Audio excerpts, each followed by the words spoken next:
Hi friends, Assalamu alaikum and welcome back to my channel. இன்னைக்கு நம்ம சேனல்ல நான் ஷேர் பண்ண போறது இஞ்சி ரொம்ப நாளைக்கு கெட்டு போகாம அதாவது கடைசி துண்டு வரைக்கும் அழுகாம எப்படி பயன்படுத்துறது அப்படிங்கிறது தான்.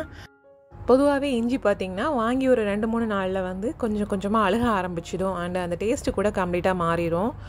அதுக்கு அப்புறம் நம்ம அத டீலயோ கறிலயோ போட்டோம்னா நல்லாவே இருக்காது. அதுக்கு நம்ம என்ன பண்ணணும்னா இஞ்சி வாங்குனதுக்கு அப்புறமா நல்லா வாஷ் பண்ணி எடுத்துக்கணும். அதுல இருக்க மண் எல்லாம் அப்படி கம்ப்ளீட்டா போறது மாதிரி வாஷ் பண்ணி க்ளீன் பண்ணி இந்த மாதிரி ட்ரை பண்ணி எடுத்து வச்சுக்கணும். ஒரு டிஷ்யூ பேப்பர்ல வச்சு அது கம்ப்ளீட்டா அந்த காயிறது வரைக்கும் அதை வச்சு எடுத்துக்கோங்க முதல்ல. ஸோ இந்த மாதிரி ஒரு 1 hour வச்சு கம்ப்ளீட்டா அதோட ஈரம் எல்லாம் காஞ்சதுக்கு அப்புறமா நாம இப்போ ஃப்ரிட்ஜ்ல வைக்கிறதுக்கு ஒரு பாக்ஸ்ல முதல்ல டிஷ்யூ பேப்பரை வச்சுக்கோங்க.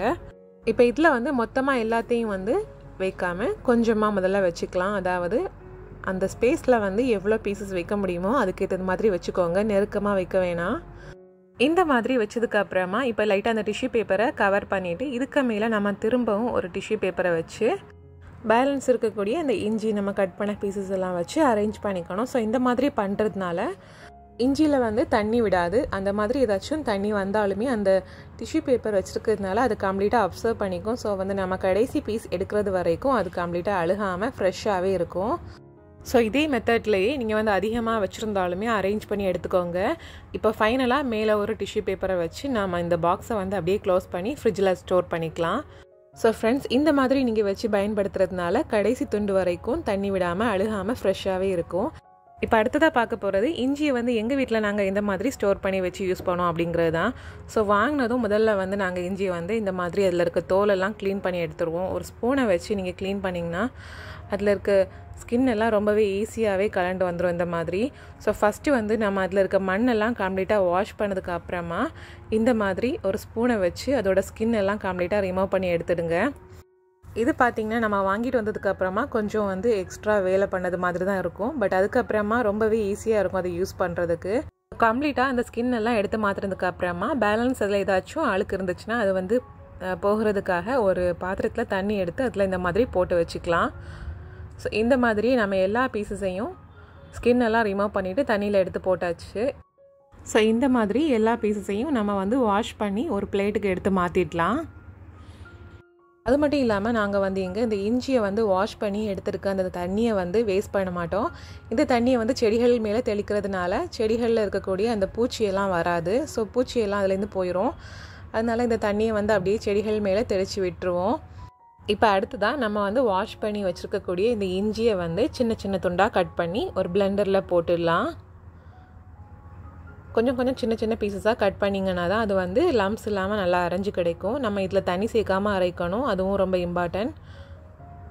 ஸோ தண்ணி சேர்க்காமல் இதை ஒரு பிளெண்டரில் போட்டு இந்த மாதிரி அரைச்சி எடுத்துக்கோங்க. அரைச்சி எடுத்ததுக்கு அப்புறமா பாருங்கள் இந்த மாதிரி இருக்கும். கொஞ்சம் துருதுருப்பாக தான் இருக்கும். இப்போ இதை நம்ம அப்படியே ஒரு பிளேட்டில் ட்ரான்ஸ்ஃபர் பண்ணிடலாம்.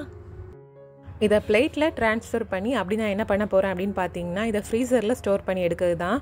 ஸோ தண்ணி சேர்க்காமல் அரைச்சி வச்சு அந்த இஞ்சி விழுதை இந்த மாதிரி பிளேட்டில் வச்சு ஃப்ரீசரில் ஒரு 3 to 4 hours வச்சு எடுத்துக்கணும்.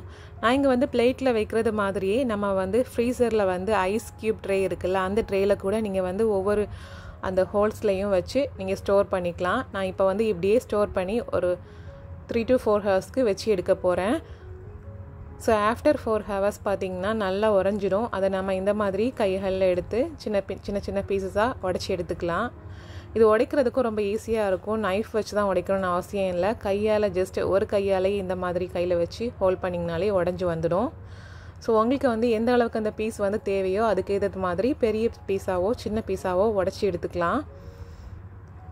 ரொம்ப அதிகமான அமௌண்ட்டில் இருக்கும்போது நீங்கள் ஐஸ் க்யூப் ட்ரேயில் வச்சு ஸ்டோர் பண்ணி எடுக்க முடியாது. அதுவே இந்த மாதிரி பிளேட்டில் வச்சு நீங்கள் எதாவது சின்ன சின்ன பீசஸாக கட் பண்ணி எடுத்திங்கன்னா ரொம்பவே ஈஸியாக இருக்கும். அண்ட் நான் இங்கே இஞ்சி மட்டும்தான் அந்த அரைச்சி இதை விழுதாக்கி யூஸ் பண்ணுறேன். இது நாம் டீயில் போடுறதுக்கு யூஸ் பண்ணிக்கலாம். அதர்வைஸ் நம்ம ஏதாச்சும் இஞ்சி மட்டும் சேர்த்து ஏதாவது ரெசிபி பண்ணுறதா இருந்தால் கூட அதில் யூஸ் பண்ணிக்கலாம். ஸோ எல்லாத்தையும் இந்த மாதிரி சின்ன சின்ன துண்டுகளாக உடச்சி எடுத்ததுக்கு அப்புறமா நம்ம இதை ஒரு பாக்ஸில் போட்டு ஃப்ரீசரில் ஸ்டோர் பண்ணி வச்சுக்கலாம். இந்த மாதிரி ஃப்ரோசனை வச்சு யூஸ் பண்ணுறதுனால இதில் இருக்க அந்த கடைசி பீஸ் வரைக்கும் அந்த வாசம் அப்படியே இருக்கும். ஃப்ரெஷ்ஷான இஞ்சியை அரைச்சி எடுத்தது மாதிரி இருக்கும்.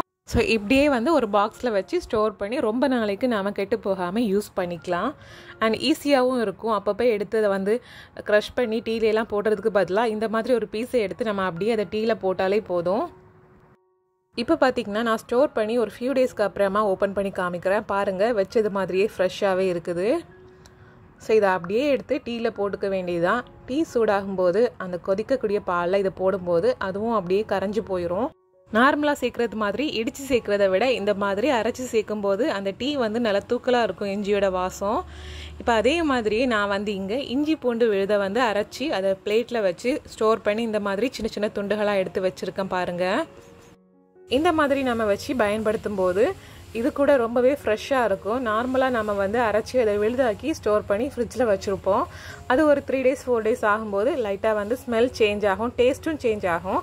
பட் இந்த மாதிரி ஃப்ரோசனாக வச்சு நம்ம யூஸ் பண்ணும்போது நம்ம கறியில் சூடாக சேர்க்கும் போதே அது மெல்ட் ஆயிரும். அண்ட் ஃப்ரெஷ்ஷாக நம்ம அரைச்சி போட்டது மாதிரி அதோட டேஸ்ட்டும் இருக்கும். ஸோ ஃப்ரெண்ட்ஸ், நீங்களும் இந்த மெத்தடை ட்ரை பண்ணி பாருங்கள். ட்ரை பண்ணி பார்த்துட்டு எப்படி இருந்துச்சுன்னு கமெண்டில் ஷேர் பண்ணுங்கள். நான் இங்கே ஷேர் பண்ண இந்த டிப்ஸு வந்து உங்களுக்கு பிடிச்சிருந்துன்னா இந்த வீடியோக்கு மறக்காமல் லைக் பண்ணுங்கள், ஷேர் பண்ணுங்கள், கமெண்ட் பண்ணுங்கள்.